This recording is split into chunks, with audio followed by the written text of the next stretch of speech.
سلام د دې مهال خبري ټولګې ته ښه راغلاست. نن پنجشنبه د 1498 هجري لمریز کال د لیندۍ 14 او د 2019 میلادي کال د ډسمبر 5 نیټه ده. دا هم پوره خبرونه. د ولسمشر ټاکنو نومان رحمت الله نبیل د ملي مصالحې په نوم حکومت د جوړېدو غوښتنه کوي. رحمت الله نبیل وایي ټاکنې نور له بحران سره مخ شوي او د ملي مصالحې په نوم نوي حکومت په جوړېدو سره د وسلوال طالبان اوربند وکړي او د ټاکنو پروسه د لغوه اعلان شي. نبیل وایي حکومت د خپلو شخصي ګټو د خوندیتوب په خاطر سوله انحصار کړي او د بین الافغاني مذاکراتو لپاره همشمول هیئت نه جوړوي. رحمت الله نبیل همداراز د سولې مذاکراتو د بین الافغاني کېدو غوښتنه کوي. وروسته له هغه چې د ولسمشریزو ټاکنو د نوماندانو اتحادیې د ملي مشارکت په نوم د نوي حکومت طرحه وړاندې کړه، اوس د همدې اتحادیې غړی رحمت الله نبیل د ملي مصالحې په نوم د نوي حکومت طرحه وړاندې کوي. رحمت الله نبیل وایي چې ټاکنې نور له بحران سره مخ شوي او د ملي مصالحې په نوم نوي حکومت په جوړېدو سره د طالبان اوربند وکړي او د انتخاباتو پروسه د لغوه اعلان شي. نبیل وایي چې د حکومت کې د هغه کسان شامل شي چې په فساد او نورو ناخوالو کې دخیل نه وي. زموږ طرحه دا ده چې داسې یو حکومت چې هغه یو عبوري مرحله اما د مصالحې د حکومت په نامه وي یا د صلح د حکومت په نامه باندې یاد شي او په هغې کې که چیرې انتخابات نتیجه نه ورکوي چې نه ورکوي حکومت د انتخاباتو پایلې لغوه کړي طالب د اوربند اعلان کړي. رحمت الله نبیل همداراز د سولې د مذاکراتو بین الافغاني کېدل غواړي. د امنیت او عدالت ټاکنیز ټیم وایي که طالبان په دې فکر کې وي چې کابل به په زور او قوت سره ونیسي تېروتنه کوي. نوموړی وایي اوسني مذاکرات د امریکا، طالبانو او پاکستان ترمنځ دي. نبیل ټینګار کوي چې د سولې خبرې د بین الافغاني شي څو افغانان ترې آګاهي ومومي. متاسفانه فعلا صلح د پاکستان، د طالبانو او د امریکې تر مابین ده. افغانستان ولس یا زموږ مشکل دی چې په لست نه سره جوړیږو یا طرحه نه لرو یا خودخواهی لرو یا د ځان د قدرت د بقا په خاطر په هر دلیل همدې په خاطر ما ویلي چې ټولې خواوې باید قرباني ورکړي که موږ باید د صلح پروسه بین الافغاني کړو او افغانان خپل مابین کې سره کینی او هغه تېروتنې بیا تکرار نه کړي. د امنیت او عدالت ټاکنیز ټیم د انتخاباتو د لغوه کېدو خبرې په داسې حال کې کوي چې د دغې پروسې څه باندې 2 میاشتې کېږي، خو اوس هم د ابتدایي پایلو د اعلان نیټه د کمیسیون له لوري نه ده اعلان شوې. ولسمشر غني د مالیې وزارت سرپرست لپاره بهر ته د دایمي سفر اجازه او د سفرونو ټول لګښتونه منظور کړي دي. د مالیې وزارت سرپرست په یو مکتوب کې ولسمشر غني ته وړاندیز کړی چې له ملګرو هیوادونو سره د 2 اړخیزو کمیسیونونو په غونډو کې د ګډون لپاره باید دته د دایمي سفر اجازه ورکړل شي او له دولتي بودیجې نه د استوګنې او تګ راتګ د ټکټونو مصارف ورکړل شي. ولسمشر غني د همایون قیومي دغه غوښتنلیک منظور کړی ده. د افغانستان د شفافیت څار بنسټ او د ولسي جرګې غړي دا کار د قانون خلاف بولي او وایي د بهرنیو چارو له وزیر پرته هیڅوک د امتیازاتو د ترلاسه کولو حق نه لري. خو د مالیې وزارت ویان دا سفرونه د ولسمشر په اجازه او د هغه قانوني حق بولي. ولسمشر غني د مالیې وزارت سرپرست همایون قیومي ته د بهرنیو سفرونو دایمي اجازه ورکړې ده. په یوه غوښتنلیک کې چې د مالیې د سرپرست همایون قیومي لخوا ولسمشر ته لیکل شوی او ولسمشر منظور کړی، غوښتنه شوې چې نوموړي ته د سفر دایمي اجازه ورکړل شي او په بهر کې د استوګنې او 2 طرفه ټکټونو لګښت ومنل شي. له دوستو هیوادونو سره د افغانستان د اقتصادي اړیکو تدریجي پراختیا ته په پام او د 2 اړخیزو کمیسیونونو او نورو کاري ناستو له لارې د دغو اړیکو د تامین په خاطر دې ته اړتیا ده چې په دغو ناستو کې د ګډون لپاره شخصا زه بهرنیو هیوادونو ته وخت ناوخت سفر وکړم. په دې توګه وړاندیز کوم چې د استوګنې او 2 طرفه ټکټ له مصارفو سره یو ځای راته بهر ته د سفر دایمي اجازه منظوره کړئ. د افغانستان د روڼتیا څار بنسټ او د ملي شورا غړي د ولسمشر غني له لوري د مالیې وزیر ته چې د ډلې نږدې کسانو او ملاتړو دی د ورته امتیازاتو ورکول د قانون خلاف اقدام او د ملي بودیجې هدر کول بولي. د ولسي جرګې ځینې غړي وایي چې د ولسمشر لخوا مالیې وزیر ته د لوړ معاش ورکولو ترڅنګ د قانون خلاف نورو هیوادونو ته د دایمي سفرونو د لګښتونو امتیاز ورکول د قانون خلاف عمل دی او د بهرنیو چارو له وزیر پرته له دغو امتیازاتو د کابینې بل وزیر نشي مستفید کیدی. نه دا وزیر خارجه ده. وزیر خارجه سبایی چې راشي بل سبا بل ملکی و ملاقات پیدایی هغه دوامدار په سفر کې. وزیر مالیه زه فکر کوم چې میاشت کې چې یو سفر وکړي هغه هم ډیره ده. هره ورځ سفر څه معنا چې هره ورځ دا سفر ته ځي. دی خو دلته باید مالیه کې کینی، افغانستان ګمرکونه، افغانستان عایدات، افغانستان کې چې کومه دغه فعلي آلاتو کې افغانستان د صدر آلاتو کې دی چې د دې بودجې دپاره د دې آلاتو چې د ګمرکونه افغانستان عایدات باید کنټرول کړي، نه چې هره ورځ په سفر کې. له ملي بودجې نه د باندې او د توپیري چلند پر بنسټ باندې هر هغه کړنه چې ترسره کېږي هغه غیر قانوني دی او د افغانستان د خلکو له منابع نه سوء استفاده ده. نه باید چې حکومت او ولسمشر داسې پرېکړې ترسره کړي چې په هغه کې د خلکو پیسې بې ځایه مصرف شي او توپیري چلند ترسره شي. خو د مالیې وزارت وایي د مالی سرپرست وزیر د خپلو کاري وظایفو د ترسره کولو لپاره نورو هیوادونو ته دایمي سفرونه د قانون پر اساس کوي او دا حکم له اساسي قانون سره په ټکر کې نه دی. د مالیې وزیر صاحب د ولسمشر د احکامو په اساس د قانون په رڼا کې د خپلو کاري وظایفو د ترسره کولو لپاره هغو مجلسونو هغو ملاقاتونو ته چې دغه هیوادونو یا دغه نورو ارګانونو الرتبه مامورین د مختلفو دلایلو لپاره افغانستان ته نشي راتلی سفر کوي او دا سفرونه ټول د قانون په چوکاټ کې دي. هیڅ وخت د ولسمشر د اجازې پرته سفر نه کوي. ولسمشر غني د مالیې وزارت سرپرست همایون قیومي ته د دایمي سفرونو وړاندیز او د دې سفرونو ټول لګښتونه داسې مهال منظوروي چې له دې وړاندې یو شمېر نورو انتخاباتي ملاتړو ته هم یو لړ امتیازات ورکړي دي. سلمای خلیلزاد په قطر کې له وسله والو طالبانو سره د سولې خبرې له سره پیلوي. د امریکا متحده ایالاتونو د بهرنیو چارو وزارت وایي خلیلزاد تر کابل وروسته دوحې ته ځي او هلته به د وسله والو طالبانو له استازو سره پر بین الافغاني مذاکراتو، سوله ییز جوړجاړي او د تاوتریخوالو پر کمولو چې په اوربند منتج شي خبرې وکړي. پخواني طالب چارواکي وایي دا وار به په دوحه کې له وسله والو طالبانو سره مذاکرات له هغه ځایه پیل په کوم ځای چې درېدلي ول. خلیلزاد همدارنګه په کابل کې د ملي والي حکومت له مشرانو، پخواني ولسمشر او نور افغان سیاستوالو سره خبرې کړي. د افغان سولې لپاره د امریکا ځانګړی استازی زلمی خلیلزاد په کابل کې له افغان چارواکو او افغان سیاسي مشرانو سره د سولې مذاکراتو د بیا پیل پر څرنګوالي په سلا مشورو بوخت دی. ولسمشر غني د چهارشنبې په ورځ په ارګ کې له خلیلزاد سره وکتل او غوښتنه یې ترې وکړه چې له طالبانو سره په مذاکراتو کې اوربند او له افغانستانه بهر د دې ډلې د پټنځایونو مسله په پام کې ونیسي. د امریکا د بهرنیو چارو وزارت په یوه اعلامیه کې ویلي چې خلیلزاد به په کابل کې د ملي والي حکومت له استازو او نورو افغان مشرانو سره افغانستان ته د ډونالډ ټرمپ وروستي سفر تعقیب او پر دې بحث وکړي چې څنګه په بین الافغاني مذاکراتو کې ټولې خواوې ملاتړ او همکارۍ ته جلب کړي.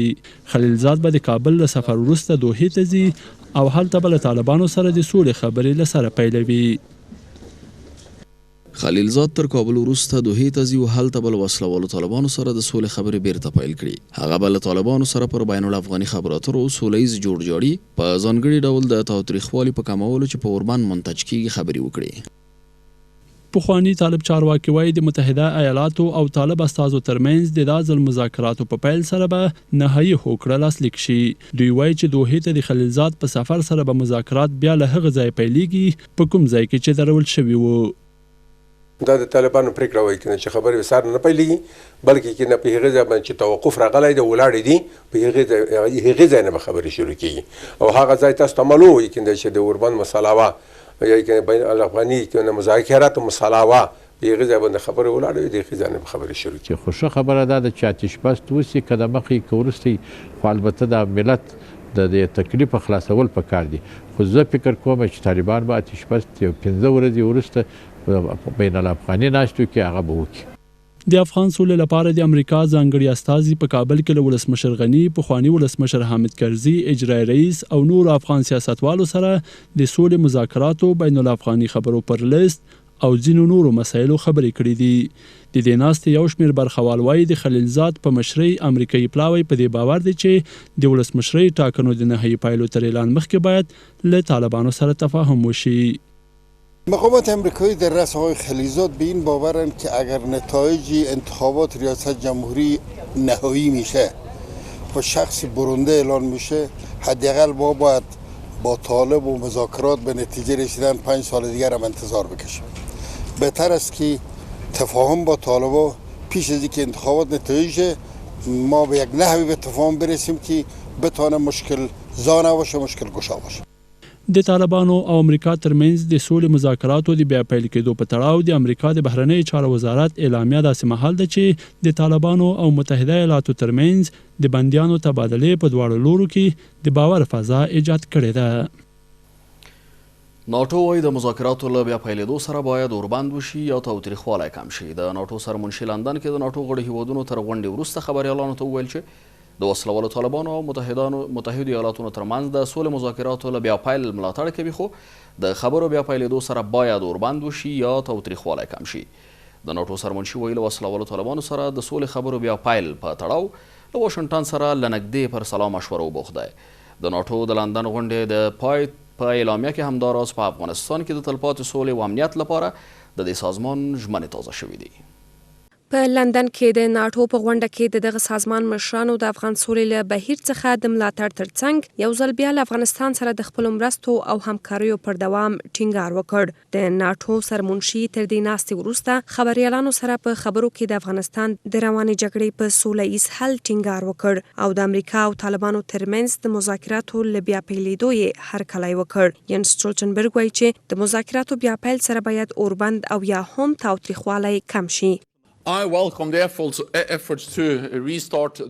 ناټو د مذاکراتو ننګه کوي او موږ د یو سیاسي جوړجاړي له لارې حل ته اړتیا لرو. د امریکا متحده ایالاتونه د دغې پروسې په اړه د ناټو له ټولو ائتلافیانو او ملګرو سره له نږدې غږېدلي دي.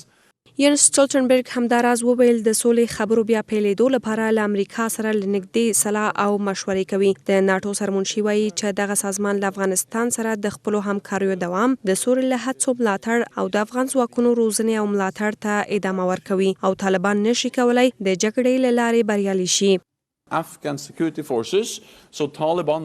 موږ افغانستان سره د خپلو مرستو دوام ته ژمن یو. موږ په دې باور یو چې د افغانستان د سولې د هڅو ملاتړ تر ټولو ښه او غوره لار ده. د افغان ځواکونو روزل، له هغوی سره مرسته او سلا مشورې ورکول هم زموږ لومړیتوب دی. طالبان باید پوه شي چې هیڅکله د جګړې په ډګر کې نشي بریالي کېدلی. د ناټو غړو هیوادونو مشرانو په لندن کې د ګډې ناستې پر دویمه ورځ چې د دغه سازمان د 80مې کلیزې په مناسبت جوړه شوې وه، افغانستان سره تر 2040 کال پورې پر مرستو ټینګار وکړ. د ناټو د لندن ناستې د پای په اعلامیه کې همداراز په افغانستان کې د تلپاتې سولې او امنیت لپاره د دغه سازمان تعهدات تازه شوي دي.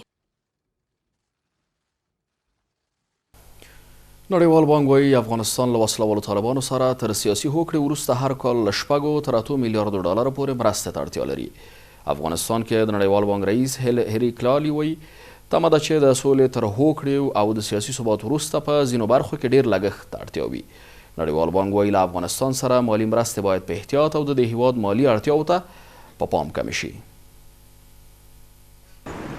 د نړیوال بانک د یو نوي ریپورت موندنې ښیي چې افغانستان به له وسلوالو طالبانو سره تر احتمالي سیاسي هوکړې وروسته د نړیوالې ټولنې میلیاردونو ډالرو مالي مرستو ته اړتیا ولري. نړیوال بانک له سیاسي هوکړې وروسته د نړیوالو مرستو د محدودېدو اټکل کوي، خو له هوکړې وروسته په کلیوالي سیمو کې د پراختیایي پروګرامونو پلي کېدل، پانګونې او د کارموندنې د لنډمهالو فرصتونو رامنځته کول لازمي ګڼي. افغانستان به د لومړنیو خدماتونو چټکې اقتصادي ودې، تاوتریخوالي کمیدو او له طالبانو سره د احتمالي هوکړې د دوام د بودیجې تامینولو لپاره هر کال د نړیوالې ټولنې شاوخوا 6 څخه تر 8 میلیارډ ډالرو ته اړتیا ولري. په افغانستان کې د نړیوال بانک د دفتر رئیس هنري کرالی وایي چې د امنیتي وضعیت ښه کېدل او د افغانستان د بیلابیلو ولایتونو ترمنځ د تګ راتګ یو ډاډمن او مسؤون چاپیریال رامنځته کول د خصوصي پانګونې د زیاتېدا او د کاري فرصتونو د ډېرېدو لامل کېدای شي. کرالی وایي تمه کېږي چې د سولې تر هوکړې او سیاسي ټکاو وروسته به په ځینو برخو کې ډېر لګښت ته اړتیا وي. که څه هم نړیواله ټولنه له افغانستان سره خپل مالی مرستې په تدریجي توګه کمولی شي، خو د مالی مرستو دغه کمیدل باید په ډیر احتیاط او زیر د افغانستان مالی اړتیاو ته په پام داسې ترسره شي ځکه د نړیوالو مالی مرستو ژر کمیدل د دوامدارې سولې بهیر اغیزمنولی شي. نړیوال بانک وایي د افغانستان د عوایدو او لګښتونو ترمنځ د تناسب کچه نامتوازنه ده او تر اوسه هم د افغان دولت 15% بودیجه له نړیوالو مرستو تامینېږي. د نړیوال بانک د ریپورت له مخې د افغانستان کلني مجموعي عواید څه باندې 2.5 میلیارد امریکایي ډالر اټکل شوي، خو د هر کال د لګښتونو کچه شاوخوا 11 میلیارد امریکایي ډالرو ته رسیږي. ولسمشریزې ټاکنې له بنبست سره مخ شوي او نتیجه به یې مشروع نظام نه وي. د افغانستان د ستراتیژیکو مطالعاتو انسټیټیوټ چې د سیاسي نظام د تغییر او تعدیل په اړه غونډه جوړه کړې، یو شمېر برخوال وایي د افغانستان د ولسمشرۍ ټاکنې نور له بنبست سره مخ شوي او برخلیک به یې مشروع نظام نه وي. د دې غونډې ځینې نور برخوال د ټاکنو پر کمیسیون نیوکه کوي او وایي نور د ټاکنو خپلواک کمیسیون خپل استقلالیت له لاسه ورکړی. د افغانستان ستراتیژیکو مطالعاتو مرکز چې د سیاسي نظام د تغییر او تبدیل په تړاو غونډه جوړه کړې، دې غونډه کې د افغانستان پر سیاسي وضعیت او ټاکنو هم خبرې وشوې. د دې ناست یو شمېر برخوال وایي چې اوسني انتخابات له بنبست سره مخ شوي او یو مشروع نظام نشي رامنځته کولی. انتخابات فعلی به بنبست رسیده به اجازه جناب دکتر سپهری حضور من میخواهیم. باور ما است که از همین صندوق ها نظام مشروع بیرون کردن نمیتونم. باور شخصی من نمایندگی از حزبم دیگه نمیکنم، نمایندگی از نظام جمعی انتخاباتی هم نمیکنم. چندان آلوده شده این صندوق ها که از جا مشروعیت بیرون کردن ممکن نیست. په دې غونډه کې د افغانستان د نوي ملي جبهې رئیس انورالحق احادي وایي چې د ټاکنو خپلواک کمیسیون خپل استقلالیت له لاسه ورکړی او باید د ټاکنو خپلواک کمیسیون مستقل شي. احادي په افغانستان کې په لوړه کچه د فساد په اړه هم اندېښنه لري او وایي د ښه نظام د جوړېدو لپاره پکار ده چې سیاسي احزاب تقویه شي. آیسی یا کمیسیون مستقل انتخابات باید مستقل باشه. من نظر ما به وقت همی بود که اینمی آیسی مسائل انتخابات در توافق بین اپوزیسیون و بین حکومت باشه. خب چون متاسفانه اپوزیسیون نداشتیم بازم او را کلمه کنیم. اپوزیسیون رسمی باید موجود باشه. اگر اپوزیسیون رسمی موجود باشه و در پارلمان هم باشه، در جامعه هم باشه و احزاب باید تقویه شود. د افغانستان د ستراتیژیکو مطالعاتو انسټیټیوټ برخوال داسې مهال ولسمشرۍ ټاکنې له بحران سره مل بولي چې د ابتدایي پایلو د اعلان برخلیک معلوم نه دی او د ټاکنو د رایو او بیا شمېرنې بهیر پر وړاندې اعتراضونه هم روان دي. په کابل او جلال آباد کې یو شمېر ځوانانو او مدني فعالانو د ډاکټر ناکامورا په یاد شمع روښانه کړې. د ننګرهار ولایت مرکز جلال آباد ښار پښتونستان څلورلارې کې لسګونو ځوانانو، مدني ټولنو او قومي مخورو، علماو او نورو د ډاکټر ناکامورا وژنه وغندله او د هغه په یاد شمع روښانه کړې. دوی وویل چې ډاکټر ناکامورا د دې ترڅنګ چې په ننګرهار کې بېلابېلې پروژې پلي کولې، د افغانستان او جاپان هیوادونو ترمنځ د اړیکو یو پل و. هغه یې د آبادۍ په ځانګړي ډول د اوبو په مهارولو کې یو اتل یاد کړ او مړینه یې لویه ضایع وبلله.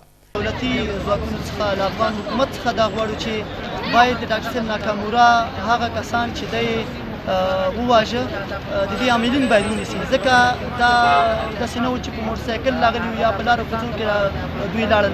دوی په کومه لاره راغلل او څه لاړل. درنو لیدونکو، اوس هم یوه لنډه وقفه اخلو، تر هغه وروسته بهرنیو خبرونو ته دوام ورکوو.